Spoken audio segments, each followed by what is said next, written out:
Well, g'day everyone. Welcome to Inside Rugby with Mark. And the game has just finished between the South African Springboks and the Australian Wallabies at Ellis Park. And boy, what a game that was. I can only imagine what's being said in South Africa at the moment, but also in Australia. And that's something we need to take into account. So look, I'm not going to do my in-depth review video right now. I'm going to have a think about the game, go back to all my notes, but I wanted to give you some thoughts after this magnificent game of rugby. And it was really a game of two halves, not in the expect of 40 minutes each way, but the first 20 minutes versus the last 60 minutes, wasn't it? And like many of us who were watching the game after that first 20 minutes with the Springboks being absolutely scintillating, I thought this was going to be another cricket score like we saw against Argentina and the Wallabies last year in Argentina. But that wasn't the case. And I'll just start off by talking about those first 20 minutes because it was very clinical from South Africa. I thought they kept possession really well. They played really smart rugby. They were doing all the right things. Grant Williams and Manie Libbok were doing brilliantly from 9 and 10, I thought, in terms of controlling the game. The one-up plays were brilliant. The ball was coming back for second, third, fourth phase play. There was multiple phases of play. Van Staden started off the game. I thought, well, Etzebeth was brilliant in that first 20 minutes, taking up a lot of carries. In fact, I thought the whole South African team was coming together exceptionally well to run in those three early tries. And it was just brilliant stuff to watch. And I thought, well, here we are. This is the world champions. This is why they're so good. And this is what happens when that Australian defence starts leaking some tries. But it was just brilliance from South Africa. They just created more opportunities with ball in hand, I thought, in that first 20 minutes. And as a result of that, they were able to really get on the front foot. Early on, we saw a couple of mistakes from Tom Wright in terms of under the high ball. And I talked about that in my preview, that was going to be a point of competition in this game.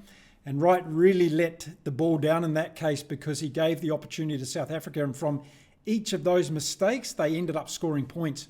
So a great try from Esterhuizen, I thought. Ardense got one first up. And then we saw a great try from Khaleesi as well, who went through untouched. And I really thought, oh no, this is going to be one of those games where the Wallabies defence is just going to fall apart.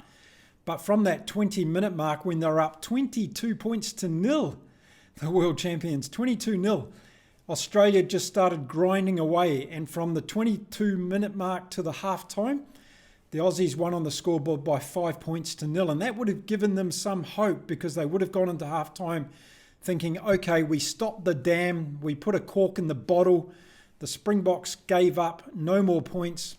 Well, the Aussies gave up no more points in the rest of that first half, and I think that's where the belief would have come from. But I don't think there were many people in the world of rugby who had anticipated what was going to happen in that second half, and it was just extraordinary to see the Wallabies, and they played their best rugby. They played that spontaneous, that DNA that's in their souls. That's what came out in that second half, and every man in that Wallaby team had something to say about the outcome of this game.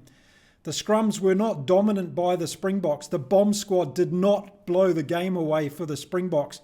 The Springboks backs after the first 20 minutes, they weren't to be seen on attack and making the difference against this Wallabies team. We have to call it how we see it.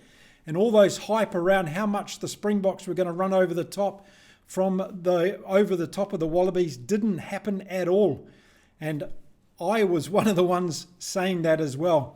So it was a surprise to me as much as anybody else to see what happened in this game. But I think it's fantastic for world rugby. It's fantastic for the Rugby Championship.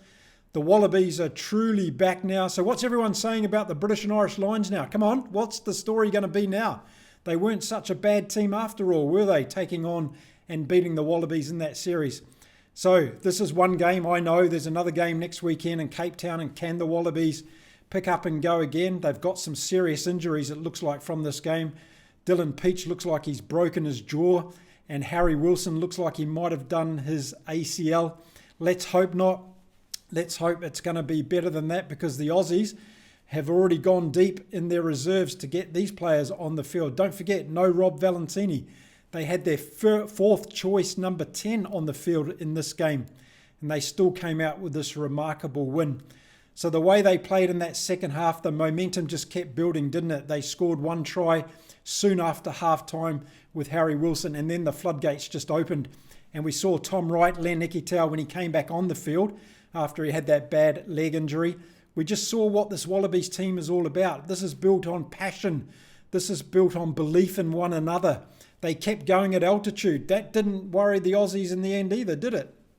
So all these things that we saw as potential banana peels for the Aussies didn't come to fruition because we didn't take into consideration at the end of the day the pride in the yellow jersey, the playing for each other right to that last minute and taking their opportunities. Max Jorgensen again, Tate McDermott came on and played brilliantly. And we saw so many good players from the Wallabies in there. And Fraser McWright, man of the match, was absolutely brilliant. Hardly able to stand on his feet at the end of the game. Tom Hooper, a couple of plays I saw him do were absolutely fantastic. But hats off to the front row of the Wallabies taking it to the Springboks. The dominance wasn't there in the scrum. They did have a couple of dominant scrums, the Springboks, but they didn't get a whole host of penalties from scrums. They didn't get that forward push all the time and huge meters over the gain line. And they looked vulnerable out wide. And this is a great opportunity now for all the other teams in World Rugby to see where they can attack the Springboks team because they've got major problems out wide. You get the ball in behind them, you run at them out wide, and they open up. And now we've actually seen it in another occasion, this time executed perfectly by the Australian Wallabies. Okay, I'm not going to get too excited. It's just after the game. There's another game next week in Cape Town for the Springboks to put it right. There's no doubt that's going to come out fire. They're going to come out firing, of course, and Russie is going to go away and give the boys a bit of a hard time. But instead of talking about how poorly the Springboks played, because in that first 20 minutes, they were as good as I've ever seen them play, this particular team. So I'm going to give so much credit to the Wallabies in this game because they had to come back.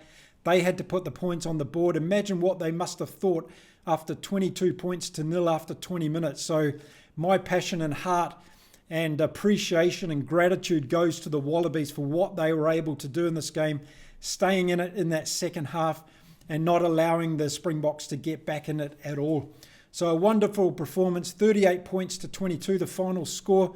I'm going to go away and have a bit of a cool down now because could the Pumas beat the All Blacks? What a weekend of rugby that's going to be if that happens. The Rugby Championship will be on fire, and that will just make that game at Eden Park so much more exciting. But we've got plenty of rugby to go before we get there.